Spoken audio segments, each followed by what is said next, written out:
నైరుతి రుతుపవనాలు మరింత బలపడటంతో దేశంలో పలు రాష్ట్రాల్లో వర్షాలు దంచికొడుతున్నాయి. మహారాష్ట్ర నుంచి గుజరాత్ వరకు భారీ వర్షాలు జనజీవనాన్ని అస్తవ్యస్తం చేస్తున్నాయి. ముంబై నగరం జల దిగ్బంధంలో చిక్కుకోగా గుజరాత్లో సూరత్ వరద నీటిలో మునిగిపోయింది. ఉత్తరాది రాష్ట్రాల్లో భారీ వర్షాలు, వరదలు, కొండ చర్యలతో పరిస్థితి ఆందోళనకరంగా మారింది. మాన్సూన్ ప్రభావంతో దేశవ్యాప్తంగా కుండపోతగా వర్షాలు కురుస్తున్నాయి. మహారాష్ట్రలో వర్షాలు బీభత్సం సృష్టిస్తున్నాయి. పూణే జిల్లా పింప్రి చించ్వాడ్లో భారీ వర్షాలకు ఓ 3 భవనం ఒక్కసారిగా కుప్పకూలింది. మోషి ప్రాంతంలోని వ్యర్థాల రీసైక్లింగ్ ప్లాంట్కు చెందిన ఈ భవనం శిథిలాల కింద సుమారు 15 మందికి పైగా చిక్కుకున్నట్లు అధికారులు అంచనా వేశారు. భారీ వర్షాలకు వ్యర్థాల గుట్ట కదిలి భవనంపై పడడంతో ఈ ప్రమాదం జరిగినట్లు ప్రాథమికంగా తెలుస్తోంది. గత వారం రోజులుగా పూణే, పింప్రి చించ్వాడ్ ప్రాంతాల్లో ఎడతెరిపి లేకుండా వర్షాలు కురుస్తున్నాయి. వరద ప్రభావిత ప్రాంతాల నుంచి వేలాది మందిని సురక్షిత ప్రాంతాలకు తరలించారు.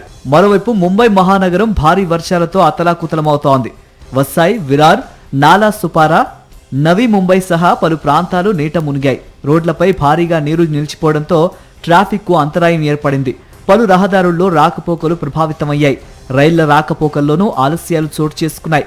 ముంబై, థానే ప్రాంతాల్లో మరిన్ని భారీ వర్షాలు కురిసే అవకాశం ఉందని వాతావరణ శాఖ హెచ్చరించింది.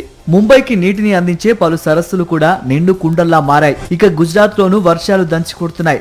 దక్షిణ గుజరాత్, సౌరాష్ట్ర ప్రాంతాల్లో భారీ వర్షాలు నమోదవుతున్నాయి. టెక్స్టైల్ సిటీ సూరత్ వరద ప్రభావంతో ఇబ్బందులు ఎదుర్కొంటోంది. లోతట్టు ప్రాంతాల్లోకి వరద నీరు చేరటంతో ప్రజలు తీవ్ర అవస్థలు పడుతున్నారు. సూరత్లో భారీ వర్షపాతం నమోదైందని అధికారులు తెలిపారు. వరద ప్రభావిత ప్రాంతాల నుంచి ప్రజలను సురక్షిత ప్రాంతాలకు తరలిస్తున్నారు. ఉత్తరాదిలో ఢిల్లీ, హర్యానా, రాజస్థాన్, ఉత్తరప్రదేశ్, ఉత్తరాఖండ్, హిమాచల్ ప్రదేశ్ రాష్ట్రాల్లోనూ వర్షాలు కొనసాగుతున్నాయి. కొండ చర్యలు విరిగిపడే ప్రమాదం ఉన్న ప్రాంతాల్లో అధికారులు అప్రమత్తమయ్యారు. భారీ వర్షాలు, వరదల నేపథ్యంలో రాష్ట్ర ప్రభుత్వాలు సహాయక చర్యలను ముమ్మరం చేశాయి. మహారాష్ట్ర పరిస్థితిపై కేంద్రం కూడా ఆరా తీస్తోంది. వాతావరణ శాఖ హెచ్చరికల నేపథ్యంలో ప్రజలు అప్రమత్తంగా ఉండాలని అధికారులు సూచిస్తున్నారు. రానున్న రోజుల్లోనూ పలు ప్రాంతాల్లో భారీ నుంచి అతి భారీ వర్షాలు కురిసే అవకాశం ఉండడంతో యంత్రాంగం అలర్ట్గా ఉంది. మరిన్ని అప్డేట్స్ కోసం ఛానల్ ను సబ్స్క్రైబ్ చేయండి. నోటిఫికేషన్స్ కోసం బెల్ ఐకాన్ పై క్లిక్ చేయండి.